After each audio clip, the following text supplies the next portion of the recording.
ये आकाशवाणी दिल्ली है। प्रस्तुत है साइबर अपराध से कैसे बचें विषय पर दिल्ली पुलिस के साइबर सुरक्षा विशेषज्ञ श्री खेमेंद्र पाल सिंह से कमल किशोर बड़ाई की बातचीत।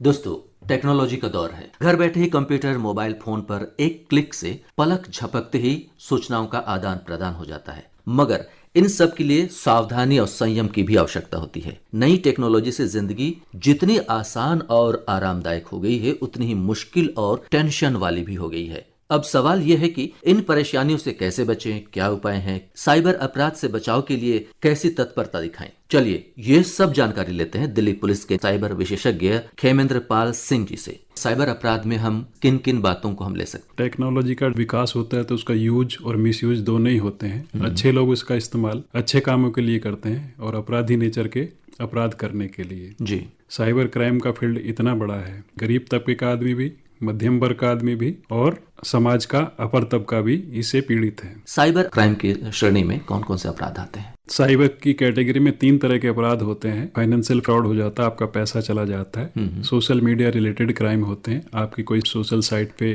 फर्जी आईडी बना करके आपके फोटो मॉर्फ करके डालते हैं। ये आपके सिस्टम की हैकिंग, पूरा का पूरा सिस्टम आपका अपराधियों के हाथ में चला जाता है और आप इस अपने सिस्टम को एक्सेस नहीं कर पाते। इसी पे आरबीआई ने एक किताब बनाई है, राजू और 40 चोर के नाम से, जिसमें 40 तरह के साइबर अपराधों के बारे में डिस्कस किया गया है। कैसे अपराध घटित होते हैं, कैसे बचा जा सकता है और कैसे उनकी रिपोर्ट साइबर क्राइम में की जा सकती है। ये ऑनलाइन उपलब्ध है सभी जगह। हम साइबर के जो प्रोग्राम करने के लिए जाते हैं अवेयरनेस के, वहाँ शेयर करते हैं। जी, तो इसमें कौन कौन से अपराध हैं जिनसे कि जनता बहुत ज्यादा परेशान रहती है? सभी तरह के अपराधी कर रहे हैं। साधारण सी 5 बातें जो ऑलरेडी हमारे संज्ञान में है, उनको याद रखने से हम तीनों तरह के अपराध से बच सकते हैं। देखिए, जब हम छोटे थे तो हमारे पेरेंट्स ने हमें शिक्षा दी कि घर से जब बाहर आप निकलते हैं तो किसी अनजान आदमी से खाने पीने की चीजें ना लें और किसी अनजान से दोस्ती ना करें। इसी बात को हम थोड़ा सा अगर आगे बढ़ाते हैं कि सोशल मीडिया पे हम किसी भी अनजान आदमी से दोस्ती ना करें, क्योंकि फिजिकल में तो एक बार हम देख सकते हैं कि अनजान आदमी से दोस्ती कर ली है, उसने हमको धोखा दे दिया, तो उसका एक चेहरा मोहरा हमारे पास में होता है। लेकिन जो अनजान आदमी सोशल मीडिया पे हम मिले हैं, तो जिसके हमें वेयर अबाउट्स का नहीं पता है, हमें उसके सोशल मीडिया पे किसी भी सूरत में दोस्ती नहीं करनी है। जी, और इसके अलावा जैसे कि हम कहते हैं कि फिशिंग, ये क्या होता है? फिशिंग में आपको ऐसा लिंक भेजा जाता है कि ऐसे कोई कंपनी से हम बात कर रहे हैं और आपके फोन की एक्सेस उसके माध्यम से ले ली जाती है और आपके अकाउंट को खाली कर दिया जाता है। सिंपल से अगर हम 4 बातों का और ध्यान रखें, महाकाव्य है जिसको हम रामायण के नाम से जानते हैं, उसके सीता हरण के एपिसोड में सारी की सारी चीजें कवर हो जाती हैं। अगर हम उसको ध्यान से देख लें, अमल कर लें, तो हमारे साथ जिंदगी में कभी भी साइबर का धोखा नहीं होगा। रावण ने अपने मामा मारीच के साथ में मिलकर एक ऐसे जीव की रचना कर दी जिसको हम सोने के हिरण के रूप में जानते हैं, जो वास्तव में नहीं होता है। आज की तारीख में भी साइबर अपराधी तरह तरह के प्रलोभन देकर के टेलीग्राम पे इन्वेस्टमेंट के नाम पे कि आपके 10,000 रुपए के 2 घंटे में 12,000 रुपए मिल जाएंगे, शेयर ट्रेडिंग के नाम पे हम इनके झांसे में आ जाते हैं। निवेदन है कि किसी भी लालच में नहीं आए। लोग सोशल मीडिया पे दोस्ती कर लेते हैं अनजान लोगों से, फिर वो कहते हैं कि आपके लिए गिफ्ट भेजना चाहते हैं, हम फिर उस झांसे में आ जाते हैं और वो गिफ्ट भेजने के नाम पे, कस्टम ड्यूटी के नाम पे और अलग अलग चार्ज के नाम पे, आरबीआई के खर्चे के नाम, हमारी जेब से पैसा उल्टा निकलवा लेते हैं और लेकर के फरार हो जाते हैं। किसी भी सोशल मीडिया के माध्यम से अननोन सोर्स से अगर आपको कोई ऐसा मैसेज दिया जा रहा है तो उसके झांसे में ना आए। मामा मारीच ने राम जी की आवाज निकाल करके सीता जी को झांसे में डाला था। उस समय भी इम्पर्सोनेशन था, इसको हिंदी में छद्म रूप कहते हैं। आजकल इसको आर्टिफिशियल इंटेलिजेंस का भी हम नाम देते हैं। सोशल मीडिया पे बहुत सारे इस तरह के आपको फोन आते हैं, आपके जानकार बन जाते हैं, आपसे ही कहलवा लेते हैं। आपको ऐसा लगता है कि जी मेरा जानकार है, आप बिना वेरिफिकेशन को इसके अकाउंट में पैसे ट्रांसफर कर देते हैं। आपकी किसी जानकार की एक फोटो लगा लेते हैं, दूसरी आईडी क्रिएट कर लेते हैं, उससे भी आपसे पैसे की डिमांड कर देते हैं। जी, आपके पेरेंट्स के नाम पे कि जी आपके पापा ने मुझे बोला है कि मैं आपके अकाउंट में पैसे ट्रांसफर कर दूं, और आपका अकाउंट नंबर ले लेते हैं।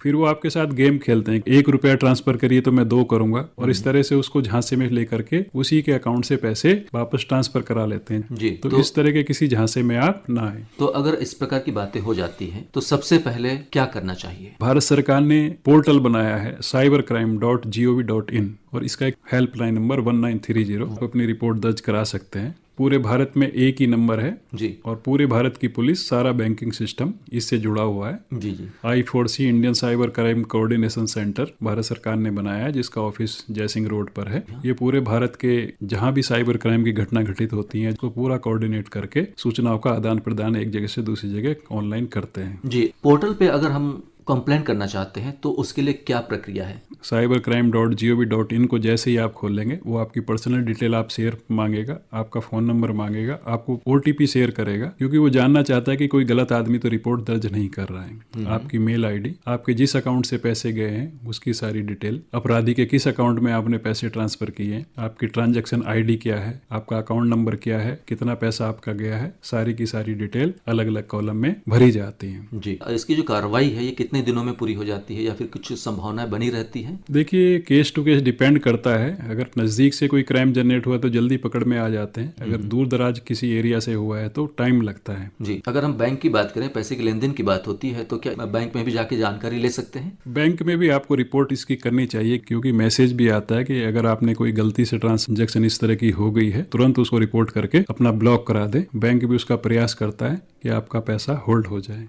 जी। लेकिन कई बार धमकी दी जाती है, तो क्या ये भी एक साइबर अपराध की श्रेणी में ही आ जाता है? देखिए, रैंसमवेयर भी मांगा जाता है, किसी की साइट को हैक करके उनसे पैसे की डिमांड करी जाती है कि हम आपकी एक्सेस देंगे, तो ये भी एक साइबर क्राइम है।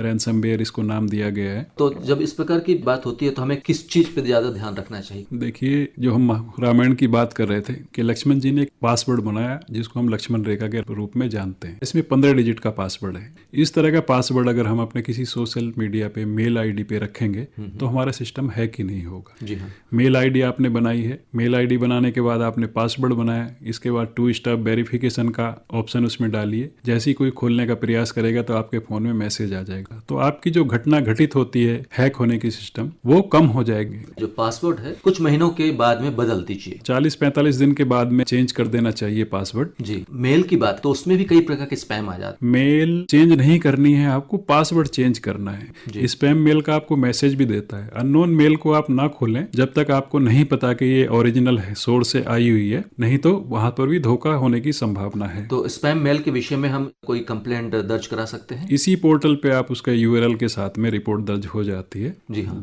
आजकल डिजिटल अरेस्ट की बात होती है, ये किस प्रकार का अपराध देखिए, है? ये भी इम्पर्सोनेशन का एक एग्जाम्पल है। गवर्नमेंट एजेंसी के नाम पे आपको कॉल की जाती है कि आपके नाम से एक पार्सल बुक हुआ है, वो किसी बाहर की कंट्री में जा रहा है जिसमें आपके डॉक्यूमेंट लगे हुए हैं।